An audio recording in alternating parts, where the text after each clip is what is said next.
Good morning, good morning, good morning, good morning, good morning. As I wake up in the morning, I say thank you, Father, for sparing my life. That's what we all should be. Sunshine, that's what we need to be doing. Expressing gratitude, saying thank you, being appreciative for being in the land of the living. Wago, wago, wago. Time for the local parlance. All you wago with all yourself, bless up your whole self, neighbor. Oi, Sakitan Palilot. Who here? Tell the others.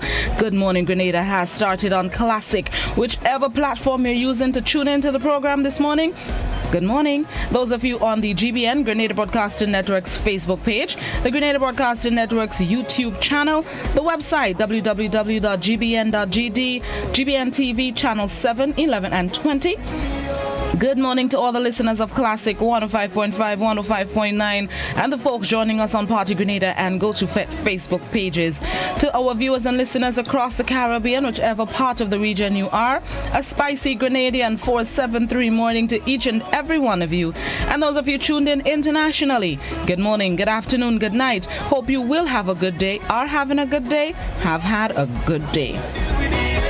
Good morning, good morning. Trust you had a restful and peaceful Monday. Let's get Tuesday up and running with this morning's word of the day. This morning's word of the day is saltigrade. Saltigrade. It's spelled S-A-L-T-I-G-R-A-D-E. Saltigrade. It is an adjective which means moving by leaping. Saltigrade refers to a family of jumping spiders. The first element, salty, derives from the Latin word which means to jump about or dance, frequentative of saltare, which means to jump. The second element, grade, means walking or moving and derives from the Latin word which means to walk, step, or go. Saltigrade first appears in English in the early part of the 19th century. That's the word of the day this morning. Saltigrade. It's spelled S-A-L-T-I-G-R-A-D-E. It is an adjective which means moving by leaping, aka jumping here, there, and everywhere, wherever you're going. An example of the use of the word: manic existence is at the mercy of a sequence of jumps over reality, constituting a saltigrade present marked by fleeting restlessness. Another example of the use of the word: it moved its saltigrade legs slowly at first, being very alert to possible detection. It was fully aware of each movement of its legs. The word of the day this morning, saltigrade, S-A-L-T-I-G-R-A-D-E, an adjective which simply means moving by leaping. You know, children like to, when they hold in their hands, they jump in. The energy overflowing and they just jump in and hop in. Saltigrade. Moving by leaping. Spiders, frogs do the same. Frogs. Frogs do the same thing. Crickets do the same thing. Saltigrade. Moving by leaping. That's what it is. Let's get straight into the thought of today as you go about your terrific Tuesday on this August 17th, 2021. The thought for today: instead of looking at what's depressing, look at what's a blessing. Instead of looking at what's depressing, look at what's a blessing. Amen. That's the thought for today. It's very easy to pinpoint the things that we don't like, or the things that annoy us, or the things that are happening that we're not pleased with. It's easy to pinpoint those things. But start looking at the blessings. Start looking at the things that you're grateful for, the people that you're grateful for, the situations that have made you a better person, the situations that have made you smile, the things that bring you joy. Look at the blessings. Forget the things that depress you and anger you and stress you out and make you cry. Look at your blessings. You'll definitely find some things to be happy for, to smile about, and that would cheer you up. So the thought for today: instead of looking at what's depressing, look at what's a blessing. That's the thought for today. It's easy to think, you know what, as you're sitting there, just think of five things that are blessings to you. Things and or people that are blessings to you, and I'm sure you can think of 5 one time, same time. It's easy to study the bills basis of their vaccination status. However, some promoters are of the view that while they understand the need to keep COVID-19 at bay, it does not make economic sense. A few months ago, promoters were allowed to host events with a suitable number that can match the venue size while meeting all COVID-19 protocols. This changed in July as the police and the Ministry of Health announced that promoters will have to limit patrons to persons who are fully vaccinated. Public Relations Officer of the Grenada Promoters Association, Eddie Greenwich, says the new protocol has placed more financial strain on event planners. But I just think it's more useful if we have something, a manual, right? So that as the association, we can now pass that on to the full membership, right? So we don't have John, Jane, whoever it is trying to figure out, so what exactly I have to do, right? How much person?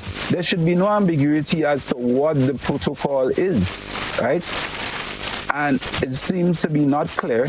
And that is why I continue to advocate that we go back to dealing with this from an institutional standpoint, from an association standpoint, government to the association, so that we can filter down the information to our members. He thinks there is a need for a formal manual that will guide promoters on exactly what is expected of them. The younger people is not driven to go and get vaccinated, and these are the biggest consumers of entertainment, right? And so the percentage and the pool that we pull in from is so much smaller, right? If you realize the price points of events now would skyrocket because now the overheads to do an event it has not changed. I think you may see more and more people trying to do all-inclusive events because now they're trying to get the consumer to pay ahead of time, right? Because a large portion of promotion is unknown.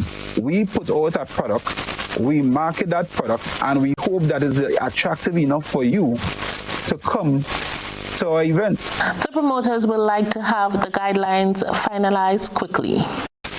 In a matter of putting we were saying, let us do a pilot project, right, of what an event moving forward should look like. Let us do it together.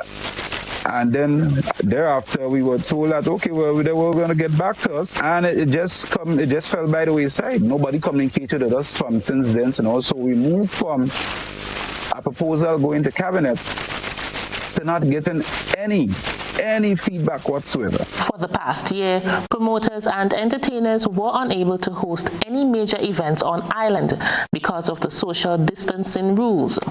They are hoping that some kind of mechanism can be developed so that the sector can start moving again. It's apparent that Grenada's political chessboard is abuzz with flurry moves and counter movements. However, as we will hear in this report, the winning trophy will go to the team which seems to have its team in place and is not found scrambling for members when the political whistle is sounded. Prime Minister Dr. Keith Mitchell says his new national party is ready for the upcoming general election, and it appears that a newly commissioned facility is in line for some activity. Speaking at the official opening ceremony for a garment factory in St. Andrew last Thursday, Dr. Mitchell told the operators that they could capitalize on the expected need for items such as T-shirts that will be required by the various political parties. Friends, maybe within another 2 years maximum, within that period, it could be a year and a half, it could be 2 years, there could be an election, right? The parties have to buy uniforms, they have to buy jerseys, right? I'm offering you, I think I will have some influence in one of them. And they spend a lot of money, eh?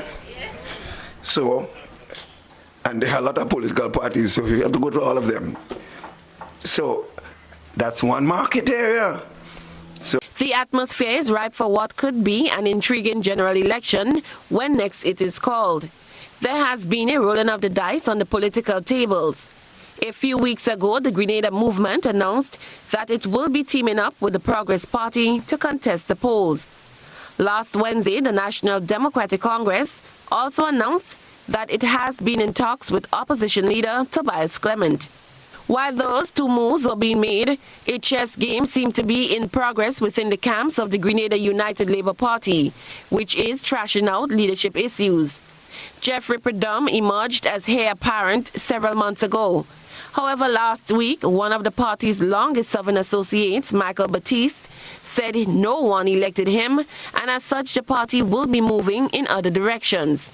While the others roll the dice, the ruling New National Party is working with a plan, as was evidenced by Dr. Mitchell's message to the garment factory employees. I told Kate we have to come up with a design for our party and give you an opportunity to give us something that we can find exciting to go out on the campaign trail the next time around.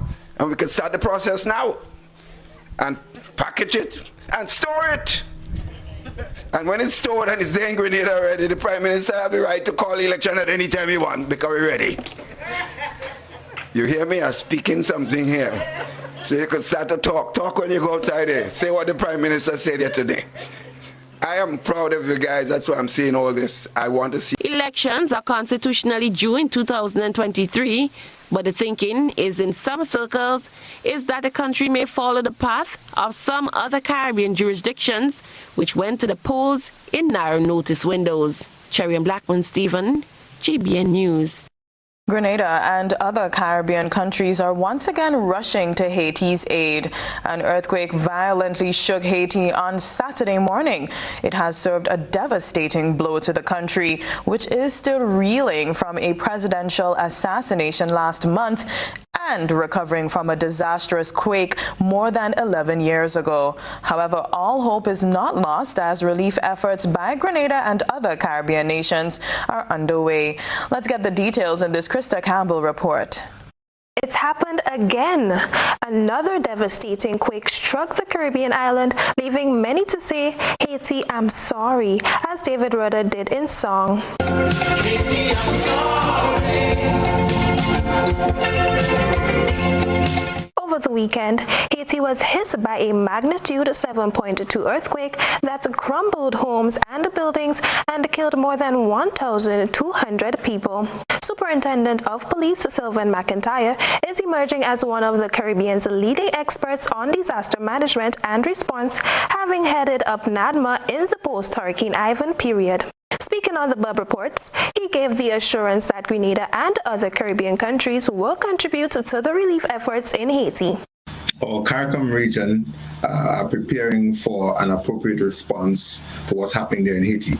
As you would appreciate that Haiti is part of the CDMA system. It's one of our participating states out of 20 of the islands of the Caribbean. So there has been some ongoing discussions. There are the Caribbean donor partner group. They've already met. Human rights attorney Brian Concannon was also a guest on the Bub Report. He says it may still be too early to determine the long-term impact of Saturday's earthquake, but what is certain is the unique pressures facing Haitians in the days ahead. Everybody obviously has friends in the zones, and everybody's very worried. People were sleeping outside. There continue to be aftershocks that are felt throughout the country. So people are deeply traumatized on an ongoing basis by this. Plus, you do have the amount of people that are killed, which I think will go into the thousands, and the displaced people will go into the tens, perhaps the hundreds of thousands of people. More than a decade ago, a similar quake left an estimated 220,000 dead, more than 1 million people displaced, and roughly 300,000 injured. There was a swift response from Grenada and several other countries as they dispatched aid to the Caribbean island. Superintendent Sylvan McIntyre revisited the relief efforts. As relates to the unfolding event of the earthquake in Haiti, it's unfortunate. So Haiti, I'm sorry, personally. Because in 2010, when the earthquake struck, I was one of those CARICOM persons that responded. I actually spent 5 weeks assisting in the relief effort there in Haiti. So I understand the ground and I know how the Haitian people feel. Researchers say Haiti's unique geology makes it seismically active and prone to devastating earthquakes. A combination of factors has made the country especially susceptible to damage from these events. Natural disasters and political upheaval have often left people's first response to tragic events being the now famous line from David Rudder.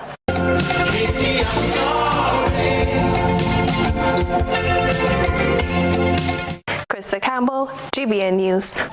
Police are investigating the death of a man found hanging in the Glen Mount Gay St. George on Monday morning. The deceased young man, identified by family members as Ron Lessie, was discovered hanging by his teenage son. When GBN visited the scene, family members were too emotional to speak about their tragic loss. However, the news team was informed that Lessie had engaged in a light conversation with his teenage son at about 3 o'clock this morning. The family indicated that at approximately 5:30 a.m., when the son woke up and did not see his father and calls went unanswered, he went in search of him. Lessie was found hanging at the back of the family's house. About 8 persons are believed to have died as a result of suicide in the past year. The increased incidents sparked public concern and resulted a motorcade and National Day of Prayer declared by local church leaders. They have been particularly concerned about the statistics which showed that mostly males were impacted. This in turn has led to calls for more spiritual and social support programs for men. Fruit trees are under threat from a new pest. We will tell you more about that in this report. Leaves of trees can be covered in a black soot-like substance. Persons, particularly in the south of the island, are reporting this occurrence on their properties. Pest Management Officer Thaddeus Peters said this is caused by a soft-bodied insect. We are dealing with an infestation of the croton scale insect. That's the common name, identified as Phalacrocros howatoni, the scientific name. And it's an infestation that we have been following from late last year. We got it identified at the Florida Department of Agriculture in the USA. And it affects a number of fruits. It has, scientifically, they have recorded over 70 host plants that it can affect. In Grenada, we are seeing it on a number of fruits. So you're looking at things like soursop, sugar apple, mangoes, avocados, red and yellow plums, guavas, and there are some weeds, and there are a few trees that are of main economic importance, especially soursop and mangoes and so on. So, but it's called the croton scale because croton is also it's one of its primary hosts. It actually can kill off the croton plant in some cases.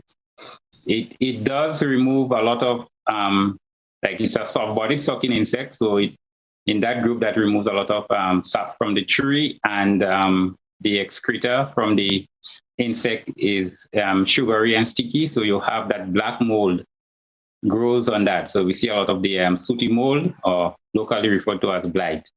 He spoke about ways in which the disease could have been imported into the country, which includes trading of goods. He warns that farmers should pay attention to their crops as this insect reproduces rapidly. That type of insect, they are relatively large. You look at the growing tips on the fruit, at the back of the leaves, you know, they colonize and develop a very high population. So you'll see that. It adds to the cost of management. So if you're on a farm, your cost of production will go up because you'll have to be doing some sort of treatment, some sort of application of a pesticide or some product to reduce. And it's not just a one-off treatment. The treatments has to be repeated on a regular basis. So that adds to the cost. He says that while infected croton plants may die, fruit trees may survive. However, the quality of the fruits will drop. Here are some measures farmers or homeowners are encouraged to implement to rid their plants of this insect. You can put it in two categories. The traditional or conventional pesticides are effective. So these are the more toxic ones. So once you go to the garden shop, or you can, call into the Ministry of Agriculture, the Pest Management Unit, and you'll be advised on what some of the products can be used. For organic or persons that, which is always the best, don't want to get into heavy toxic pesticides. There are oil sprays, horticultural oils, and neem, horticultural oils, and insecticidal soaps or soap sprays will also kill them.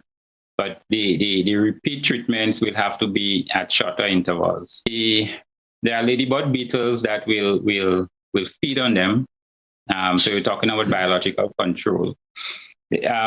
So scale insects, let me just put it in context. Scale insects are very closely related to mealybugs.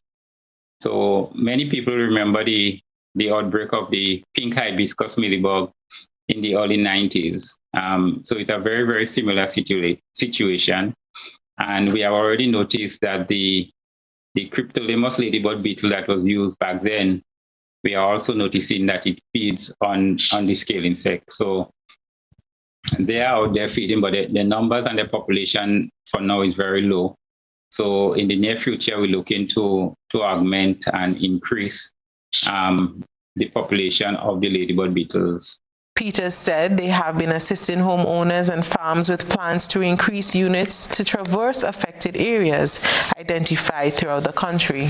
To date, the disease seems to be mostly affecting plants in St. George, St. John, and St. Andrew. Persons are advised to restrict the movement of plants in an effort to curb the spread of pests in unaffected areas. For GBN News, Anarika Alexander, trainee reporter. He spoke up and the Ministry of Agriculture listened. They went further by filling the vacant position of Chief Agricultural Officer. Beverly Telesford reports. 3 months after Agriculture Senator Roderick St. Clair expressed concern with the lack of succession planning within government about the absence of a Chief Agricultural Officer, that position is now filled. This new development was disclosed in a statement issued by Senator St. Clair, who applauded the appointment of Acting Chief Agriculture Officer Trevor Thompson. According to the statement, Thompson's new position took effect from the 9th of August. It was Senator St. Clair's stinging rebuke of government that publicized this vacancy that remained since Daniel Lewis retired in July 2020. But at the same time, now we are on June the 7th, and the responses that we got from the ministry is that things are put in place. And we almost getting ready to prepare for the next budget cycle, Mr. President. And then when I read the transformative recovery, transformation, and resilience as our theme in our budget, and I look at the statement that was presented again by Jude, Minister of Finance, that we will redouble our efforts to make agriculture great again. Responding to St. Clair at the time, Senator Nolan Cox said due to the nature of the position, with it being specialized, not anyone can fill the post. I just go out there and pick up a manager or somebody to teach or somebody to work in agriculture is specialized. And so one of the challenges is that we have been moving together with the Ministry of Education in terms of offering scholarships for persons in the agriculture sector, and the uptake is very, very slow. So those are some of the key tenets that are affecting implementation, getting persons to come and work in the sector. He added that they were challenged with a lack of people to take up scholarships in agriculture. Thompson is a 36-year veteran at the Ministry of Agriculture. Senator St. Clair is now encouraging the Ministry of Agriculture and the farming community to support the acting Chief Agriculture Officer. The full cooperation of everyone is required for him to bring about transformational change in the sector by delivering the ministry's programs and implementing them to the benefit of Grenada's farming communities and our national food security, he said. Reporting for GBN News, Beverly Tellisford. It's time for the nightly Social Buzz feature. Trelana Charles reviews responses to a pronouncement by a man sentenced to jail for stealing. This is Social Buzz, where we shine a light on the thoughts and concerns of our online audience. 2 more men have been arrested and charged for a string of robberies that accumulated over $19,000 over the past few months. While waiting to be transferred to Her Majesty's prison, one of the charged individuals expressed that he turned to crime yet again because after his last stint in prison, he was left with no money and was unable to find gainful employment because of his criminal past. GBN's online audience commented on the prisoner's statement. Andel commented, despite he's wrong for his actions, he does have a point. Maybe the government should put together a farm for prisoners on the outside to provide food for the hospital and homes. Because honestly, they will just keep doing these things over and over. Gemma commented, lock them up and still charge them. Jay wrote, after robbing hard-working people, you're still talking about work? Go to jail and relax. Prison shouldn't be a comfortable place to begin with. Let them learn up there. Alva added, you are living in a beautiful place, beautiful weather, people peaceful. It never snows on that island. Lots of food, lots of freedom to do what you want, and you choose to break into houses? You guys are bums. Get a life. Richardson commented, the prison system should be able to facilitate rehabilitation. If we see prisoners having repeatable offenses, then we know the system is failing us somewhere. Government should ensure that there are programs in place to cater for the needs of incarcerated people while in lockdown and after. What about the farm program? We have too many people in places that are not doing their jobs properly. It is time we focus on these types of issues in Grenada. And Atkinson responded, after prison too for government? Come on, man. The same private citizens not hiring them because of their past. There is only so much government can do with the limited resources. They apply for a decent work, they have to show police record. Or once people know they came from jail, that's it. In other countries, the private sector plays a big role in their reintegration into society by offering them jobs. That's it for tonight's Social Buzz. If you would like to have your thoughts and concerns shared, be sure to comment on GBN's Facebook page. Let's get tough on greedy and larceny. It will destroy our economy. Larceny threatens our food security. Can hurt us locally, hurt us globally. To all the buyers, ask for license from all produce sellers. To all people, 400 for police for them thieving fellas. To all families, don't steal produce from your brother.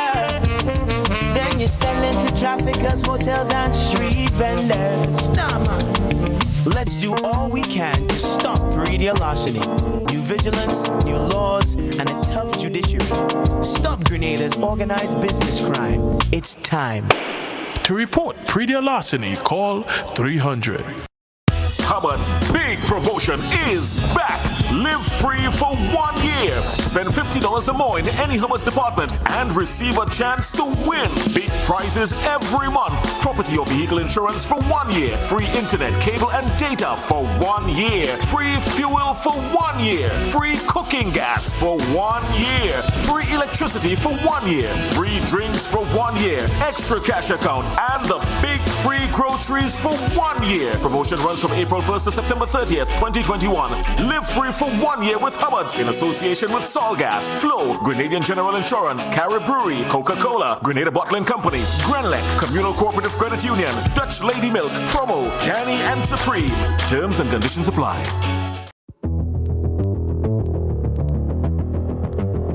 Introducing Color by Seasons. Color by Seasons. Color by Seasons. Color by Seasons. Color by Seasons. Color by Seasons. As you celebrate the life of your loved ones, Just Cool Photos offers live streaming, virtual interactions, and video recording packages for all funeral services. Contact us through your funeral directors or call 473-409-1981 to choose your package. How did you get your electricity bill to be so low?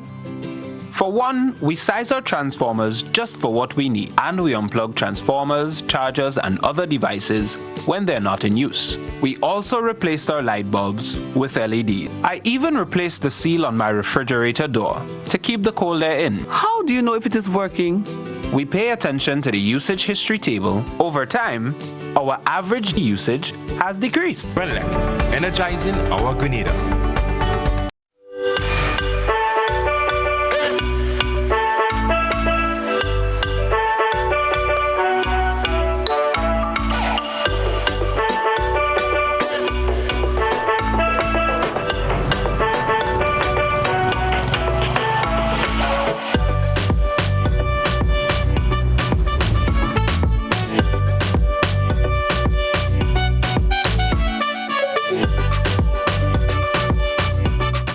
Looking for quality herbs and herbal supplements, or are you thinking about having a complete body cleanse to jumpstart your health? Then no need to look further. Visit Nirvana Natural Health Clinic, Detox Center, and Natural Health Store. We carry a wide range of herbal products for kidney and gallstone cleansing, male sexual enhancement formulas, asthma and sinusitis, gas and bloating, acid reflux, constipation, arthritis, imbalanced hormones, female health issues, liver cleansing, weight loss, and so much more. Also available, colonic irrigation, holistic health consultations, essential oils, and diffusers. Look out for our online natural health store coming soon. Call 231-6642 418-7115 or 449-7753 to find out about our delivery options or to book an appointment. Visit us at Belmont St. George's, close to the Fallage, Monday to Saturday, 9 a.m. to 6 p.m.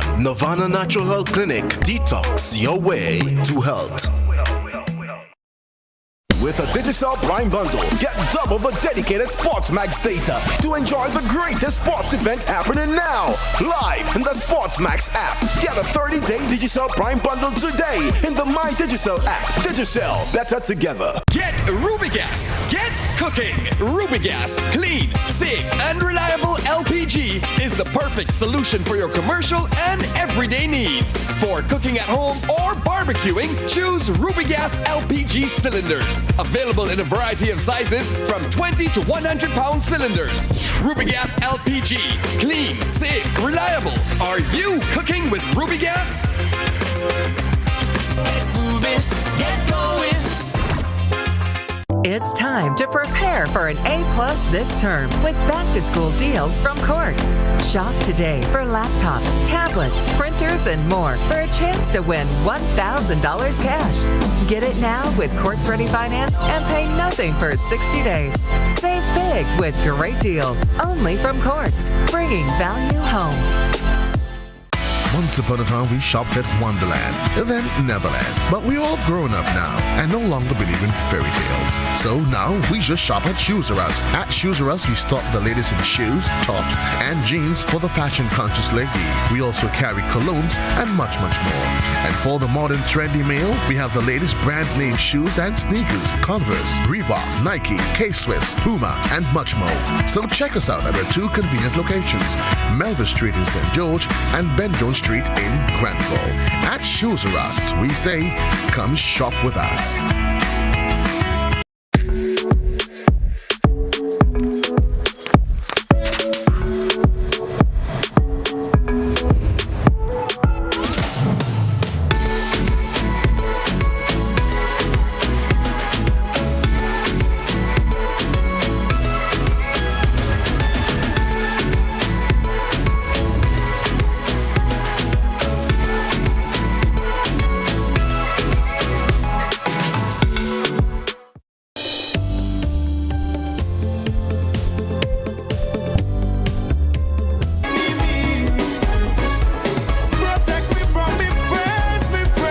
Welcome back to Good Morning Grenada. It is now 19 minutes after 7 o'clock. Those of you just joining us, happy to have you.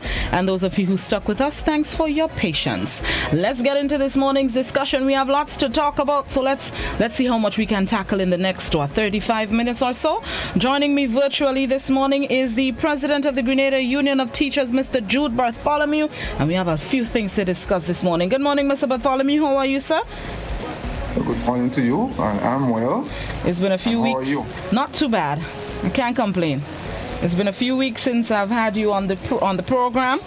But here's what we're going to discuss, of course, the 4% and other developments. But I'm going to start with a discussion that I've been hearing from members of the public over the past, about a week or so.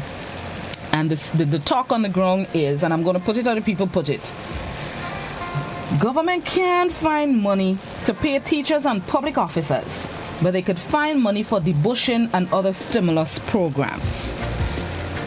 What are your thoughts on this statement? Do you agree with it, or do you feel like they've agreed to pay us, so leave them alone?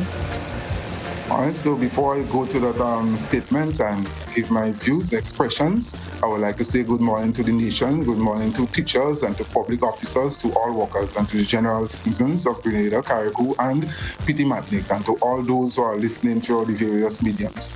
And I would first like to take the opportunity on behalf of the Grenada Union of Teachers to congratulate Kirani James and all the Grenadian athletes who would have taken part in the Summer Olympic Games representing Grenada. They would have done well. And so congratulations and hats off to them. All those they would have won, even if they would not have, probably some of them got medals, but they would have been victorious in their own rights. And it all started with teachers from the primary school and secondary school, which sometimes don't get the recognitions and sometimes the government take the fame and the glory. Whereas the teachers, once again, who would have been in the field, part of the athletes who would have been sometimes, shining and such, and the sports meet that we have, teachers, primary and secondary school, kudos, congratulations to everyone. And congratulations to Grenada. So now I'll go on to the discussions that you were saying about the stimulus program. Yes. And basically the debushing and this whatever. And we would have seen, basically, we're not against the stimulus program because Grenada really and truly does need a stimulus program in terms of some injection of some funds into the economy. But the situation, how it is done, here you have public officers and you have teachers and other workers have to be demonstrating, going here, there, and everywhere, to get the monies basically that is rightfully ours. And then one will see basically how the government of Grenada operates. While we're in this struggle, we're not against, let us be clear, that we're not against in terms of debushing. Everybody must live and everybody has to survive, and the ordinary man too, so we're not against that. But what we have seen here is that the government would have come out, the Prime Minister would have given his address and the stimulus program and would have said that they would have taken a loan from CDB and other places, to come up with this $14 million for debushing and other monies for the tourism sector and all other industries. At the same time, when we were negotiating, the government was coming and said that they would not borrow money. They cannot take a loan in terms of that for us to get our payment, our 4% and retroactive payment. So we're seeing the unfairness in terms of that. We wondering in terms of what is really taking place. So that is the sort of injustice and inconsistency by the government of Grenada. Well, on one hand, you're saying that you don't have the money to pay teachers and public officers, but immediately you can find the sum. And we were saying all the time, when you pay public officers and you pay teachers and ordinary workers, is indeed a stimulus program also. So there is some inconsistency there that the government, they could find the loan, they could find the monies, and they were telling us all the time on the negotiating table that they would not take a loan to pay us. But basically, they could come back and say, on the other hand now, they get a loan from the CDB and other programs to pay the bushers, to pay other workers and such. And it's still a loan. A loan is a loan. So we are saying yes, that we're coming closer to an agreement and almost there. But the government of Grenada, to bring finality to this, they could have gone long instead of we having to go and protesting on the street and the government saying about COVID-19 protocols and all those things. They could have find the money if they had the will, if they wanted to do so. But what we're seeing is the strategic strategic possibility of this government. Basically, their concern is about their supporters, and one is wondering, and that is my personal opinion, is this an election move? Basically, what they are doing is pleasing their supporters and such. All right, monies for debushing from August to December. All right, August to December. At the same time now, for the 4% for us, yes, we know that the 4% will start in August, where teachers and other public officers will get a 4% increase. But we still have to struggle for the retroactive payment that they were saying that they couldn't find the money still to pay it, and want to also impose their will and bonds for us. And then what we find in terms of stunning is that I would want to place on record here that the Minister of Labour and the mediator did do a wonderful job in terms of trying to settle this dispute between teachers and public officers, the Honourable Peter David, because one would have seen that this situation and grievance and such would have been taking place for a long time. So we went to the government negotiating team. We had, in terms of the Labour Commissioner, who really tried, but the person who really took it off and such and put things together is the Honourable Peter David, who sometimes, even in government's address and those things that are so, one does not even hear his name mentioned. All right? So we would want to put on record here this morning that the Honourable Peter David would have played a wonderful role and a pivotal role in terms of bringing this thing to fruition. And it's not fully there as yet because we have a document, a final document to sign, and we're waiting on, all right? Even if we would have gotten a letter with this agreement, all right, basically, we would not stop there. We want to make sure, because we don't trust government to the fullest, because not all the time they keep to their word. So from the Grenada Union of Teachers, we want to ensure that we have a final signing of the document, so we have it clear on paper where we sign that on August 31st are therein that the Grenada Union of Teachers and their members will get a retroactive, will get their 4% in their salary increase, and also the time period in which the retroactive payment will be paid, and it was said no later than October 31st. So we're waiting to sign a final document. And we also would want to say, before you go on, public officers should not be struggling, whether police officers, public workers, TAU, wherever you are, in terms of once you are in the public sector, you should not be struggling now in terms of government. You're hearing on the air that government telling workers and some of the public officers, public workers union, to go and find a financial institution to get a payment for the bonds and such. No, that shouldn't be, and we don't appreciate that. Because the responsibility of government is to find the financial institution. They are the ones that have to make the payments to the teachers, and they are the ones who have to make the payments to other public officers. And if they can find how much $36 million for the stimulus program, they did go to a bank and they did go to us. Our concern is not how they pay the money. Their responsibility is to get the money. And we also know that the government, they have the money, it's just pride. They just don't want to pay it and looking for all sort of extras. Nevertheless, we want to say that this thing is coming to an end, and we are happy. It wasn't even our intention to come on the air and say anything. But basically, we observe that the government is trying to defend themselves and to make excuses about bond and who should go, and to find out about bank and payment and all those things. And this is why we will fight hard for our teachers. We will fight hard for workers. We will fight hard for public officers and everybody together. But it is not my intention or our intention to come and boast on the air and such and to claim victory over one to another. We want to say still congratulations to the government and to their parties, the government negotiating team, for basically bringing this thing to an end. Let us work together. That's what we want to say. So just let me confirm. So the reflection of the 4% salary increase, public officers would start seeing that, public officers and teachers would start seeing that at the end of this month. And the retroactive payments will come at the end of October 2021. Yes, it should be at the end of October 2021. And you also mentioned that the signing has to take place. Is it that you're not confident that the payments will be made until you put pen to paper, or are you confident that whether you sign or not, you will receive those payments? Well, the possibility may exist that whether we sign or not, but we basically what we are saying when you come to a conclusion or almost to conclude to something that you can't take anything for granted because we know there are situations at time. We are confident that the 4% will be included in terms of workers' salary come August 31st. All right, but we want to make sure that every loose end and everything is tied up. We're not taking anything for granted because we know this government basically sometimes they don't keep to their word. All right, but we will want to make sure and that this will happen. There were also discussions among members of the public that following the agreement or the announcement that the 4% will start reflecting at the end of this month, why didn't officers agree to accepting the bonds for the retroactive payment?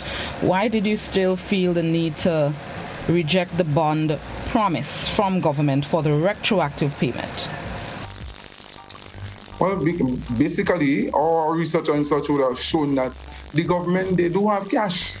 They have the money. It's a matter of pride from this government. And one want to think that this government of Grenada will feel that if they succumb to paying the cash and such, people, they might feel humiliated and such and would want to say that the Grenada Union of Teachers or other public officers will claim victory. And that is our opinion there in terms of that. That is why we believe that they have the cash and they could have paid the cash and that thing could have been settled. And what the teachers were asking for and other public officers is cash.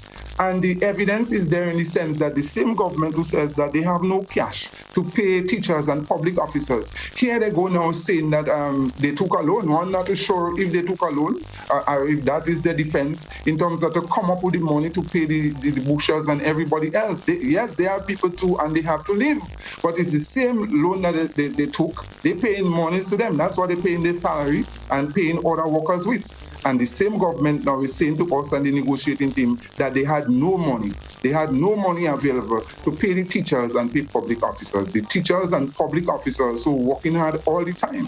When you watch the nurses, let's look at that and examine that. You watch nurses and you watch doctors. You watch police officers and other persons who would have sacrificed, even teachers and other officers who would have sacrificed tremendously, especially during COVID-19. The nurses and the doctors who would have taken the risk. You telling them now because they are public officers too, and you telling them now go and find a bank, go and find something to get your bond. Well, this person should not just be recognized with a hand clap, whether teachers or police officers or nurses or doctors or other workers, not just come in on the end and say we're congratulating them, but you have to do things to show how much you care. And if you really care for the nurses, the doctors, all the officers, teachers and everybody who would have played a very pivotal role in steering during COVID-19, everybody would have made the sacrifice. The least the government can do, even if they have to pay the money through a bank, they could give the common courtesy for all workers to say, well, let's try behind the scene or whatever to see if we can identify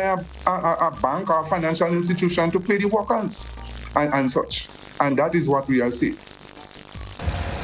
Let's move to another topic in relation to public officers. There's been the continued debate over government's vaccination drive.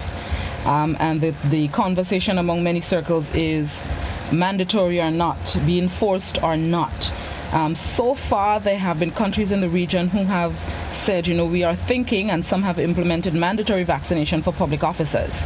Has that discussion been held with members of the GUT, other public officers, with government in terms of the next step for getting more members of the population vaccinated?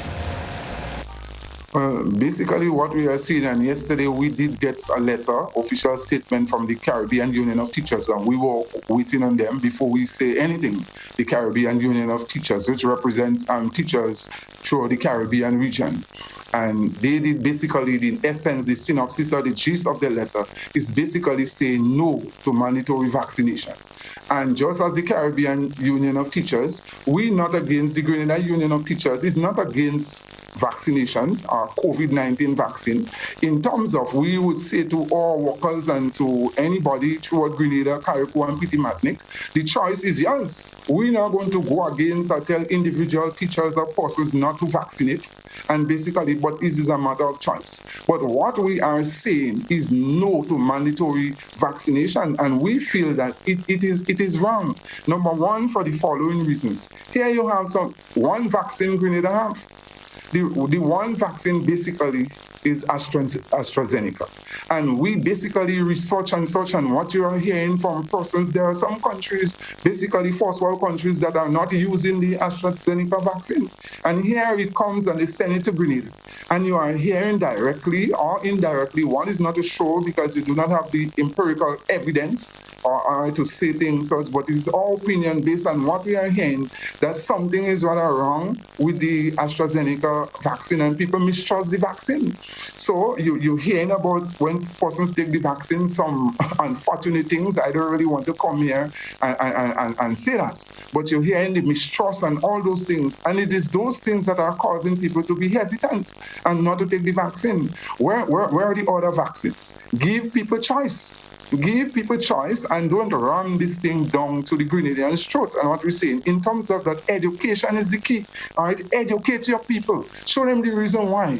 Because when you use force and you do all those things, you cause people to rebel. So what we are saying here, and we're saying that for the teachers too, we don't want government to come and to tell the Grenada Union of Teachers or its members that mandatory vaccine and you have to be forced to take it. Because basically this thing is on trial. This thing is on trial all over the world. This thing basically is not really and truly approved. And so while you have something on trial and it is not approved, I don't think it is legally right and it is correct to want to force this thing down on a person's throat. All right, so basically what the government should do, and I would want to place on record here, that the government have been doing, by and large, a good job in terms of with this COVID-19. We have to say thanks to Almighty God, because as it is said, God is very good to Grenada. All right, and the government, we want to put on record here that the government is trying their best, and one have to give them the praise for that. And we should always continue to be vigilant and to follow the COVID-19 protocols.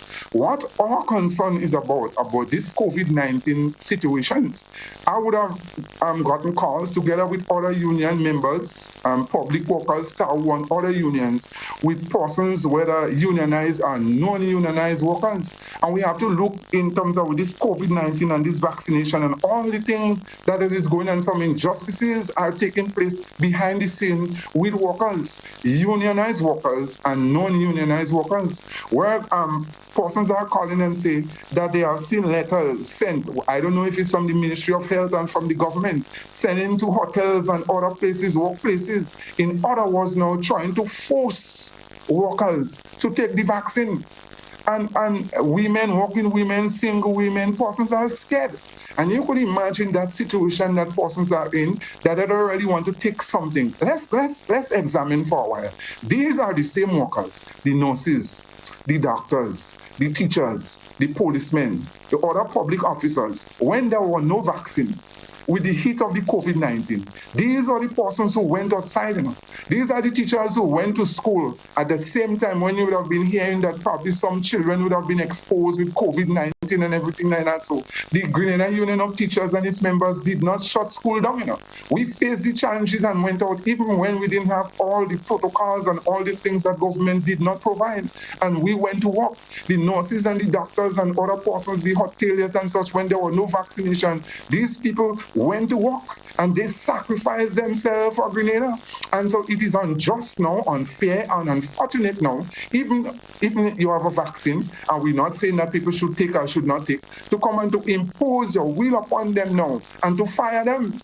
So you're telling them now, if you don't take, I saw a letter from somebody from a hotel, and a single parent, woman, who was almost in tears, saying that she has been suspended for 3 months without pay. Without pay. And that letter basically to take the vaccine came from the government or the Ministry of Health. So a lot of things are taking place behind the scene, and one would want to examine and see whether, as some Caribbean governments would have come out clear, straight and say mandatory vaccination. But probably what the government of Grenada is doing here is staying now and not saying mandatory vaccination, but pushing it behind the scene and forcing workers to do something that they don't want to do, and punishing workers. That's what we have to look at. The catastrophe and all those things that is taking place behind the scene in the name of COVID-19, where a lot of persons are losing their bread and butter issue. The economic situation is done difficult and hard in Grenada here already. And to add injustice to them, that's the only thing they have, to send them home instead of probably educating them, showing them why, coaxing them, and they might turn around.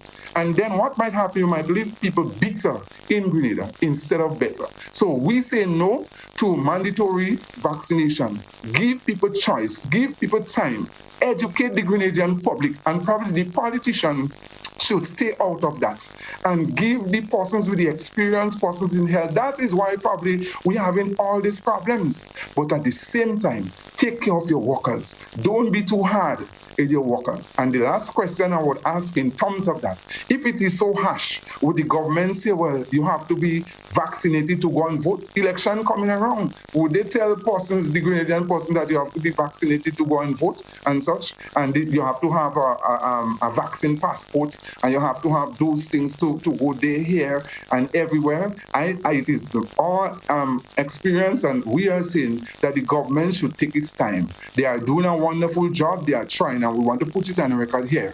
But they should not be too hasty to impose some draconian measures on the Grenadian public. And persons are hurting, persons are emotionally stressed, and all those things with the COVID-19 issue. That doesn't mean to say that the Grenadian public, whether teachers and public officers, we have a responsibility to be safe, to follow the COVID-19 protocols, to wear our masks and everything like that. So, and we just want to say also, to put on record, whereas the government will say, well, a certain number of persons to go to a particular place, they reduce that. When it comes to school, the same teachers, even if they tell you, well, 40 persons have to go there, are only 20 persons. When it comes, what we observe with education, they don't follow the COVID-19 protocol for that. Sometimes you have classrooms and you have classes with 30, 35, even 40 children, all right? Even 40 children with limited space. So probably one thing the government could do is to employ more teachers so that you could have basically less children in a classroom if you really want to follow the COVID-19 protocol. So teachers basically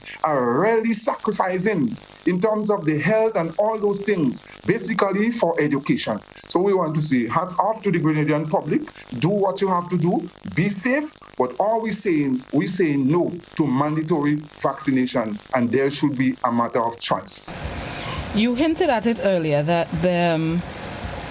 that while the government may not be saying specifically mandatory vaccination, that it could be done in a way that members of the public don't have a choice. How is the GUT prepared to fight that battle, to ensure that even if they don't say mandatory, that it's not forced on its workers, on its teachers, on its members?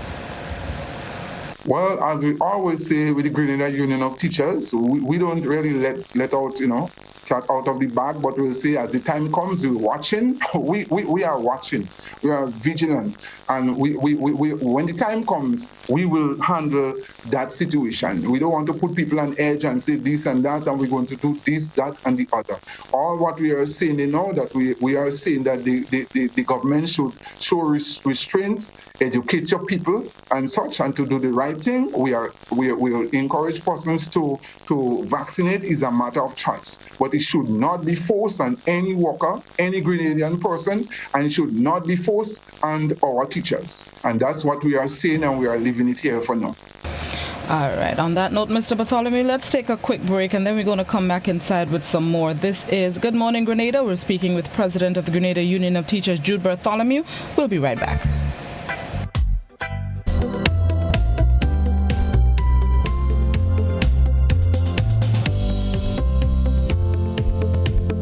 Are you looking for quality herbs and herbal supplements? Or are you thinking about having a complete body cleanse to jumpstart your health? Then no need to look further. Visit Nirvana Natural Health Clinic Detox Center and Natural Health Store. We carry a wide range of herbal products for kidney and gallstone cleansing, male sexual enhancement formulas, asthma and sinusitis, gas and bloating, acid reflux, constipation, arthritis, imbalanced hormones, female health issues, liver cleansing, weight loss, and so much more. Also available, colonic irrigation, holistic health consultations, essential oils, and diffusers. Look out for our online natural health store coming soon. Call 231-6642 418-7115 or 449-7753 to find out about our delivery options or to book an appointment. Visit us at Belmont St. George's, close to the Foliage, Monday to Saturday, 9 a.m. to 6 p.m. Nirvana Natural Health Clinic. Detox your way to health. Imagine having the home of your dreams. Imagine investing in that piece of property you can call your own. Imagine finally doing that home improvement project you've always been thinking about. It's time to stop imagining and start doing. Let the GUT Credit Union help you take the first step with fantastic rates, affordable repayments, and reduced legal fees. Make the move. Get better terms on your mortgage. Use your home equity to make those dreams a reality. Act now. There's really no place like home. GUT Credit Union. It's where you belong.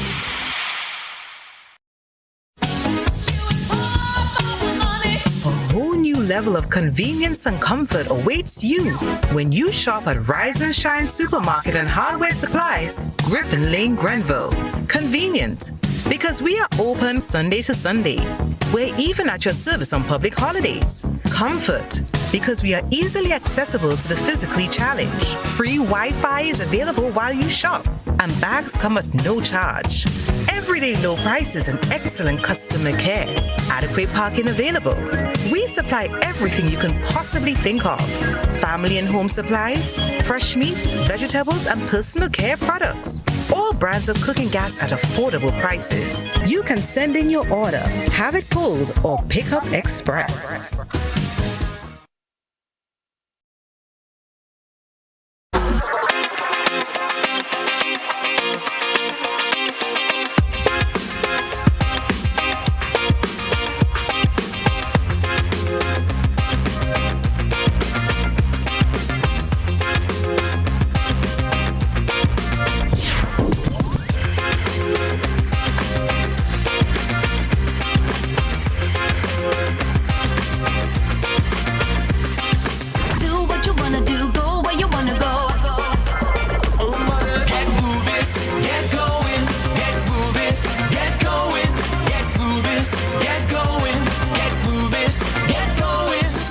Ultratech gasoline and diesel, available only at Rubis stations.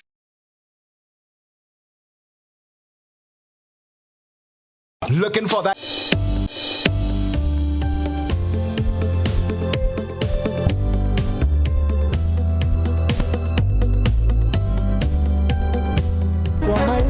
Welcome back to Good Morning Grenada. Speaking with President of the Grenada Union of Teachers, Mr. Jude Bartholomew. Mr. Bartholomew, know that the 4% salary increase and retroactive payment is more or less settled? Almost? Just to sign out. Are there any other outstanding matters that the GUT is pursuing at the moment? Well, basically, we would want to say, and we thank God, we give God thanks and praise, and that the matter with the 4% and retroactive payment is basically coming to an end. So one would want to say that, put on record that there will be some normalcy in terms of the reopening of school and everything, and the teachers' really hearts and concern is for the students and their parents. So the parents could be assured, and the parents know that the teachers are committed to their children and committed to the nation and committed to education. And the teachers have been doing, teachers and principals, and have been doing a wonderful job through COVID-19 and such. As we said, if you check the CPA results, you check other results that will be coming out, teachers would have made tremendous sacrifice. But at the same time, we know that this matter is coming to an end and will be settled. But there are other outstanding matters that are still pending. And one must not forget also the work to rule that would have come about is because basically our salaries were docked, and unfairly so.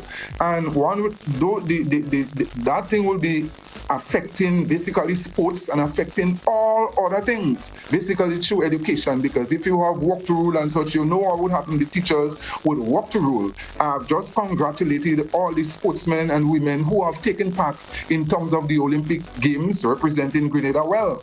And one would have go back to the basics and said it is the primary school, secondary, and all those things, tertiary, that would have really, the teachers would have assisted those athletes and bring them. All right, yes, they would have gone to higher heights, but it comes from the village, from the community, from the primary school, secondary school. And if the government really love athletes, and sports is an integral part of education and an integral part of the Grenada economy, one would want to see that it makes sense that the government of Grenada should settle the dark salary issue, because it's a burning issue, still it's a grievance. The teachers and the union, we are doing what we want to do. We put it a little bit on low because of COVID-19, but we will never forget the injustices that were dished out to teachers and public officers in terms of the docking of our salary, and the government did it high-handedly. It didn't come from the Public Service Commission, and it didn't come from the right way, but you have in a democratic society, a democratic government going and dipping their hands into workers' money,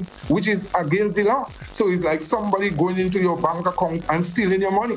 And so there is some injustice right there. And we're placing on record and we're saying that the government of Grenada, probably because of sports and everything, but we know unless this dark salary thing is settled, we know the hindrances and all those things for sports and other things. And if you want to move forward and such with sports, Grenada doing well in sports and all those things from the primary and secondary level and other levels, we are asking the government, imploring them, calling upon them in a nice way to settle the dark salary issue, because the dark salary issue is not for all teachers. It's for some teachers and some public officers whom their monies were deducted from, and it is wrong.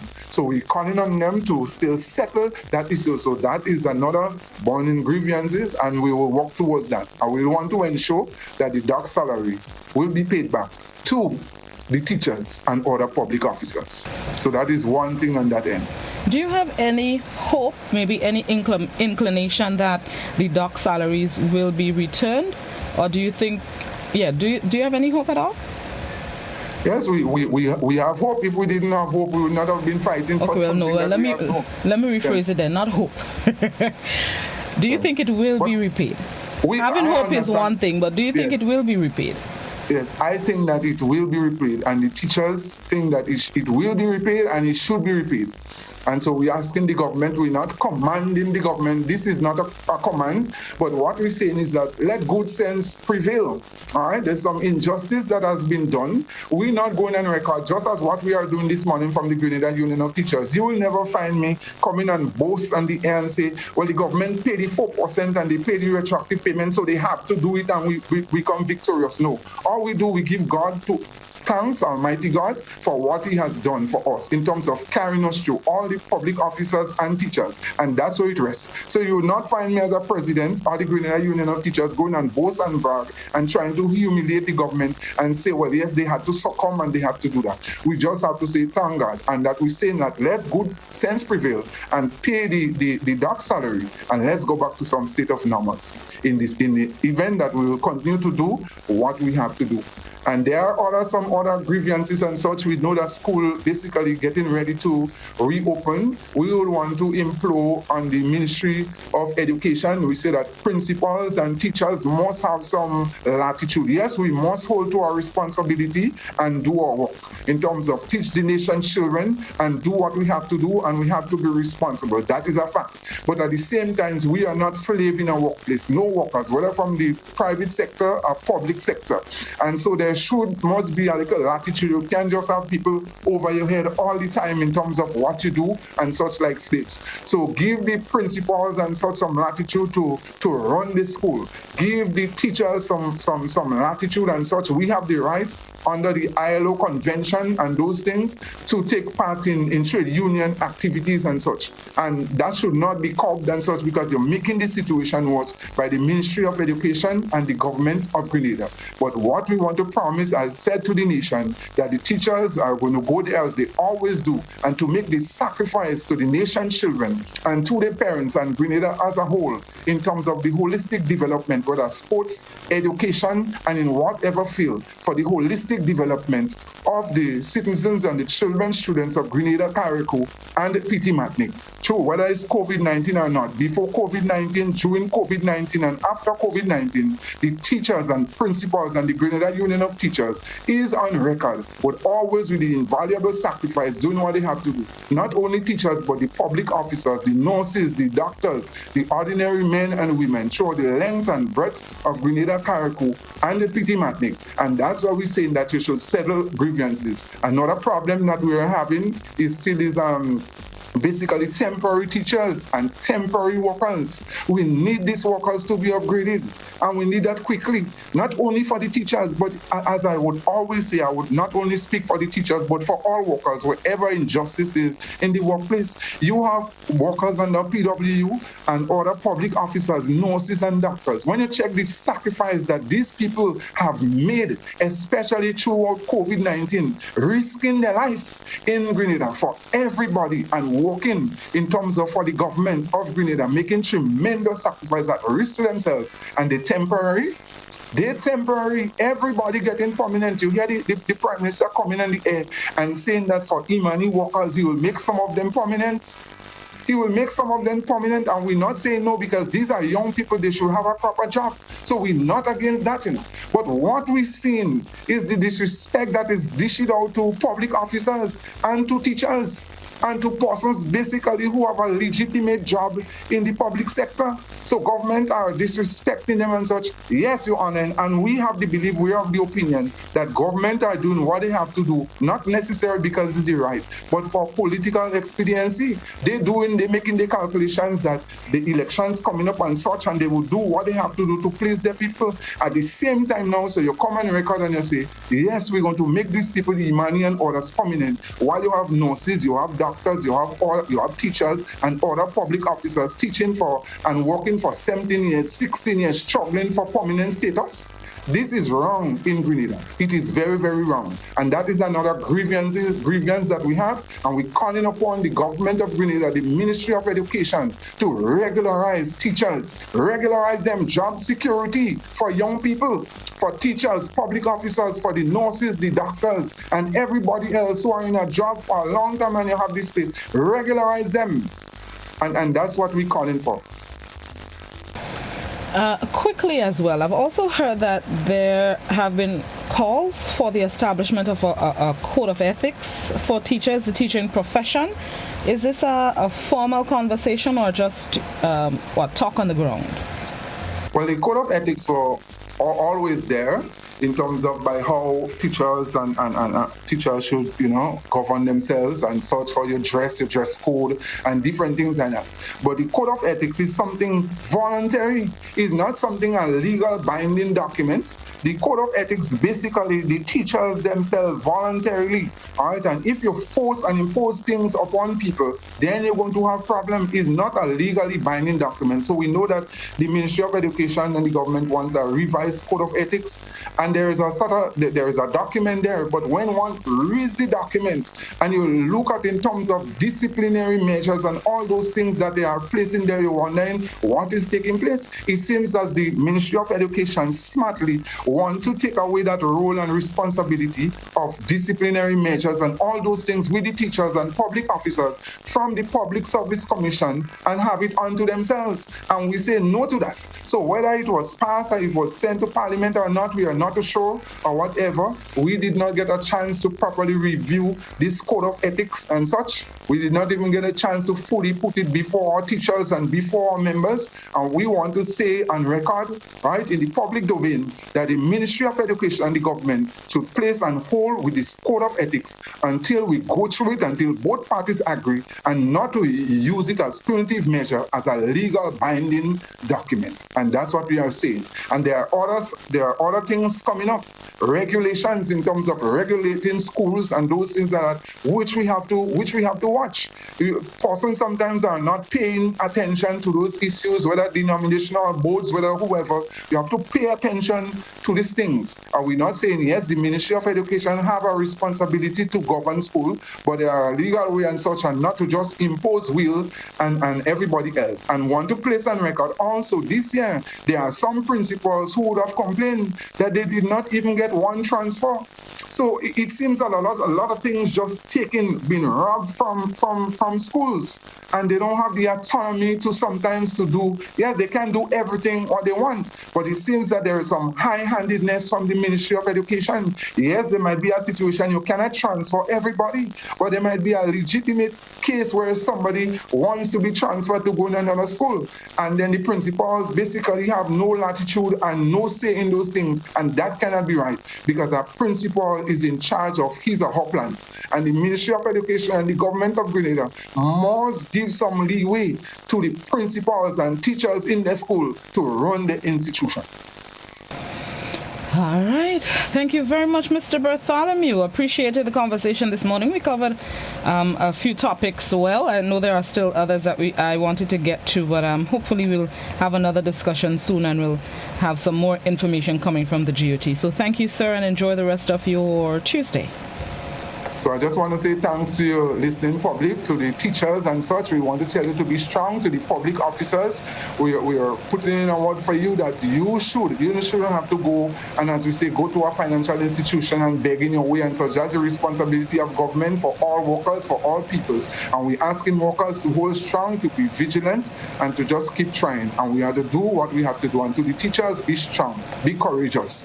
All right, the Grenada Union of Teachers, the executive, is there for you, and also your president. We're going to work hard, and it's because of the teachers we are victorious. They made the sacrifice in coming out and march and doing everything that they have to do. And if it wasn't for them, probably we would not have been where we are in this position getting our monies today. Kudos and hats off to the Grenada Union of Teachers and to its members. Thank you. Thank you very much, Mr. Bartholomew. Enjoy the rest of your day. Thank you so kindly. President of the Grenada Union of Teachers, Jude Bartholomew, sharing some information with and for us. Thank you very much for tuning in to the televised portion of Good Morning Grenada. It's now time for us to join the BBC for its 8 a.m. newscast. Enjoy the rest of your Tuesday, everybody.